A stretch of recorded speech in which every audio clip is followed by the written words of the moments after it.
पुढची बातमी पाहूयात। तुमच्या किंवा कुणाच्याही बापामध्ये मुंबई तोडण्याची ताकद नाही, देवेंद्र फडणवीसांचा उद्धव ठाकरेंवर निशाणा आहे। मुंबई तोडण्यासाठी फडणवीसांवर मोदी शहांचा दबाव असल्याचं राऊतांनी म्हटलेलं आहे। तर तुमच्या किंवा कुणाच्याही बापामध्ये मुंबई तोडण्याची ताकद नाही, देवेंद्र फडणवीसांनी उद्धव ठाकरेंवर निशाणा साधला।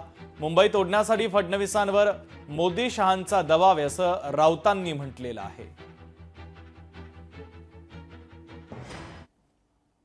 आता महानगरपालिकेच्या निवडणुका जवळ आल्या आहेत, जिल्हा परिषदेच्या निवडणुका जवळ आल्या आहेत, पंचायत समिती नगरपालिकेच्या निवडणुका जवळ आल्या आहेत। आता आशिष शेलारजी पुन्हा एकदा भाषण सुरू होतील। महाराष्ट्रापासून मुंबईला तोडण्याचा कट सुरू झालेला आहे। अशा प्रकारची भाषण आता पुन्हा ऐकायला मिळतील।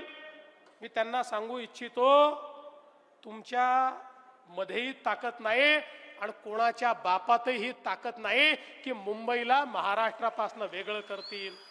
तुमचाच बाप प्रयत्न करतोय दिल्लीतला मुंबई कमजोर करण्याची, मुंबई उद्योगपतींच्या घशात घालण्याची लाडक्या आणि मुंबई हळूहळू कमजोर करून तोडण्याची जी हिम्मत आहे, हे तुमचे दिल्लीतले जे बाप आहेत ना मिस्टर फडणवीस, तेच करतायत। चोराच्या मनात चांदणं ही जी म्हण आहे ना, ही तीच आहे। फडणवीसांना स्वप्नात सुद्धा मुंबई तुटलेली दिसते, कारण त्यांनी तोडायची आहे, त्यांच्यावर दबाव आहे नरेंद्र मोदी आणि अमित शहांचा। बरोबर ना? त्यांना विचारा, मी म्हणतोय ते बरोबरच आहे। लोकशाही मराठी ऐका, पहा, जागरूक रहा।